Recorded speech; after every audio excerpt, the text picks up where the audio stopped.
Hello and welcome to the Sideboard here at the StarCityGames.com Invitational in Las Vegas. I'm Ken Crocker here with modern player extraordinaire Jeff Hoogland. Jeff, how you doing? I'm fantastic, Ken.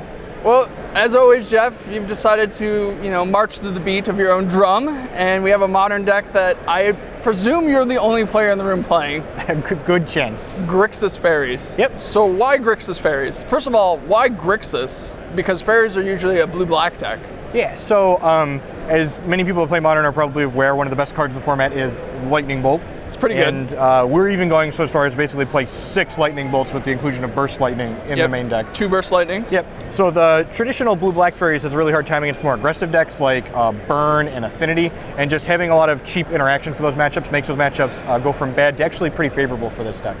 All right, so let's talk about the creature package that you're running, because it's pretty important to the Faeries deck. Yep. You're running 4 Spell Stutter Sprite. Yep. You're running 3 Scion of Una, 3 Vendilion Click, and 4 Snapcaster Mage. Now, honorary Fairy Snapcaster yeah, I was going to say, now Snapcaster Mage isn't a Fairy, so, we'll talk about that at some other time off camera. But the real question is, why only 3 Scion of Una? It seems like that's a real big reason to play such a tribal heavy deck. Yeah, so Scion's pretty important, but he's also can be kind of clunky. Modern's a pretty quick format overall, and we want to be able to have copies of Vendilion Click, Initiative Scion, and things like Culligan's Command and Cryptic Command, and there's only so much room to have those expensive spells in your deck game 1 against a lot of things. Speaking of Culligan's Command, it also kind of raises our virtual count of Scion of Una, because you can rebuy them once they die. Sure.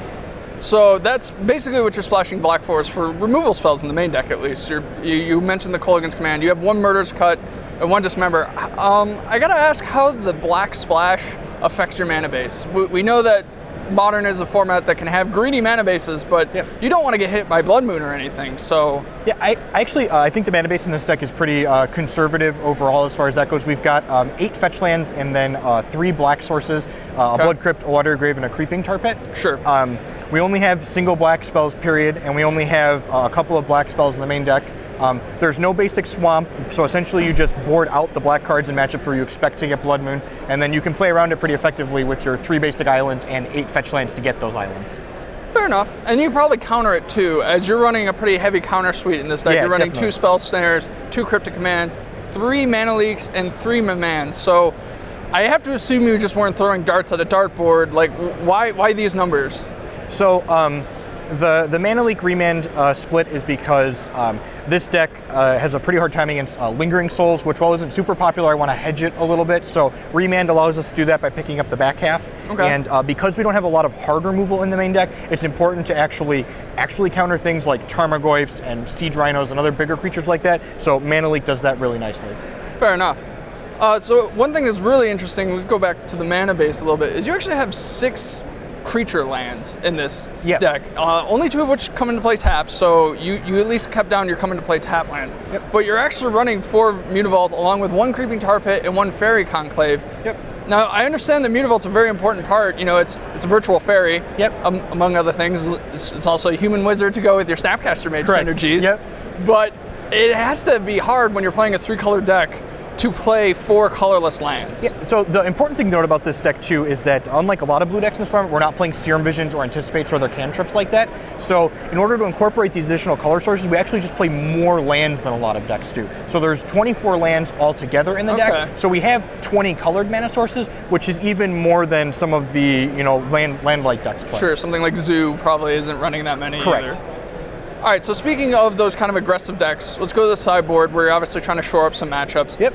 You got some Engineered Explosives, Spell Skites, things we kind of see. You got some more counter magic and counter flux, Flash Freeze Negate. But I really want to talk about the additional black cards that you're bringing in from the sideboard. Yep. So we have 2 Thoughtseize, a Go for the Throat, a Dreadbore, and another Murder's Cut. Yep. So Dreadbore and Go for the Throat, not exactly Modern staples. Why are they in here? I think Dreadbore should be played more than it is in Modern.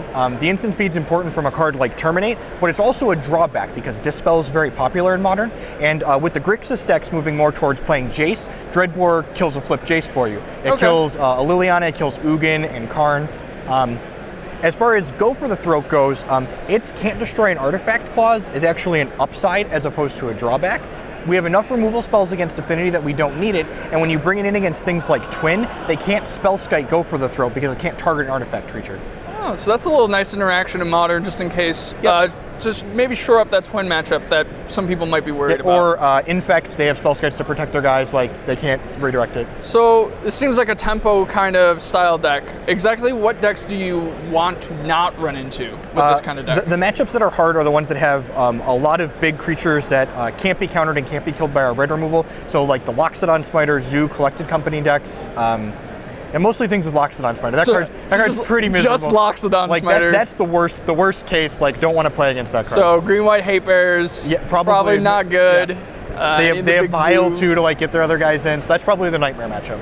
Fair enough. So, and then anything that you're just like you consider a buy. Like if you sit down and see your opponent play, turn one Tron land or something like that. Affinity is a nuts matchup for this deck, and the reason why that is, in addition to having all the Grixis tools that are traditionally great against Affinity, we also have Mutavaults to block Etch Champions, which is their normal card to really get in and punish these mid-range and control decks. Fair enough. The other spell-based combo decks are great because none of our cards in the main deck are sorcery speed, so we're just never tapping out, and we're deploying our threats at their end step after they don't do anything, so we just have a really strong tempo game against those combo decks. All right, well, this sounds excellent. Pretty innovative, of course. We expect nothing less from you, Jeff, so thank you for taking the time to cite us in. Thanks for having me, Ken. All right, you guys stay tuned for more action here at the Invitational in Las Vegas.